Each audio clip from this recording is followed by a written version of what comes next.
Your road to success as a new graduate nurse. The problem we face today, 55% to 61%, is the nurse turnover rate nationwide.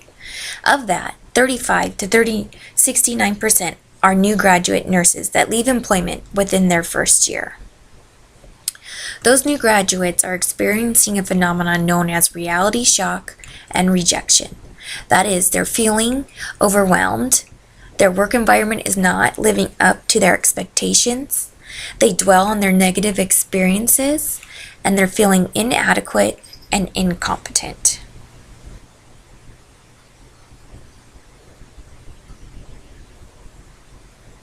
Recognizing the signs and symptoms of reality shock will help these new grads.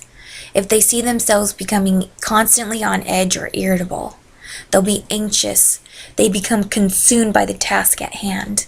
They're constantly tired. The extreme fatigue. They become vague, unenthusiastic, forgetful at times. They avoid tasks, relinquishing them, making themselves scarce. They constantly dwell on the negative rather than the positive experiences, and they're frequently ill, suffering from headaches, rundown, insomnia, and calling in sick.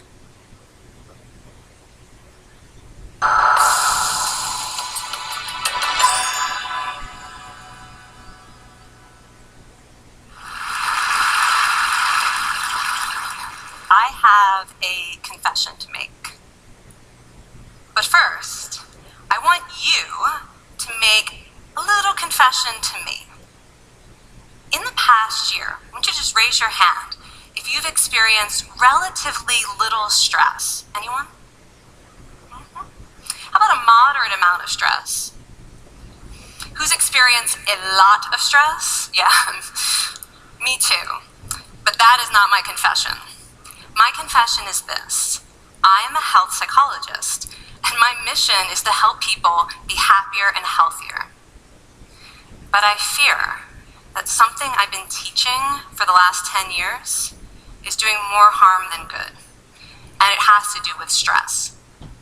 For years, I've been telling people stress makes you sick. It increases the risk of everything from the common cold to cardiovascular disease. Basically, I've turned stress into the enemy. But I've changed my mind about stress. And today, I want to change yours. Let me start with the study that made me rethink my whole approach to stress. This study tracked 30,000 adults in the United States for 8 years. And they started by asking people, how much stress have you experienced in the last year? They also asked, do you believe that stress is harmful for your health? And then they used public death records to find out who died. Okay, some bad news first. People who experienced a lot of stress in the previous year had a 43% increased risk of dying. But that was only true for the people who also believed that stress is harmful for your health. People who experienced a lot of stress but did not view stress as harmful were no more likely to die. In fact, they had the lowest risk of dying of anyone in the study, including people who had relatively little stress. Now, the researchers estimated that over the 8 years they were tracking deaths, 182,000 Americans died prematurely, not from stress, but from the belief that stress is bad for you. That is over 20,000 deaths a year. Now, if that estimate is correct, that would make believing stress is bad for you the 15th largest cause of death in the United States last year, killing more people than skin cancer, HIV, AIDS, and homicide. You can see why this study freaked me out. Here I've been spending so much energy telling people stress is bad for your health. So this study got me wondering, can changing how you think about stress make you healthier? And here the science says yes. When you change your mind about stress, you can change your body's response to stress. Now, to explain how this works, I want you all to pretend that you are participants in a study designed to stress you out. It's called the social stress test. You come into the laboratory, and you're told you have to give a 5-minute impromptu speech on your personal weaknesses to a panel of expert evaluators sitting right in front of you, and to make sure you feel the pressure, there are bright camera in your face, and it's kind of like this. And the evaluators have been trained to give you discouraging nonverbal feedback, like this.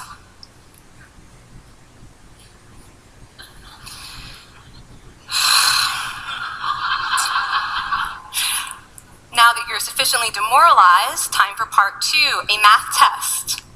And, unbeknownst to you, the experimenter has been trained to harass you during it. Now, we're going to all do this together. It's going to be fun. For me. Okay.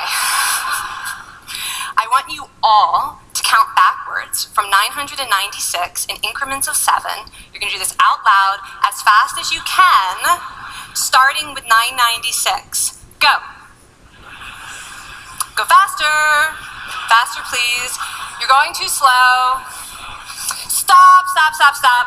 That guy made a mistake. We are going to have to start all over again. You're not very good at this, are you?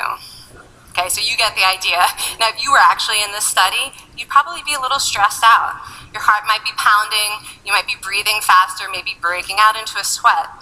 And normally we interpret these physical changes as anxiety or signs that we aren't coping very well with the pressure. But what if you viewed them instead as signs that your body was energized, was preparing you to meet this challenge? Now, that is exactly what participants were told in a study conducted at Harvard University. Before they went through the social stress test, they were taught to rethink their stress response as helpful. That pounding heart is preparing you for action. If you're breathing faster, it's no problem. It's getting more oxygen to your brain.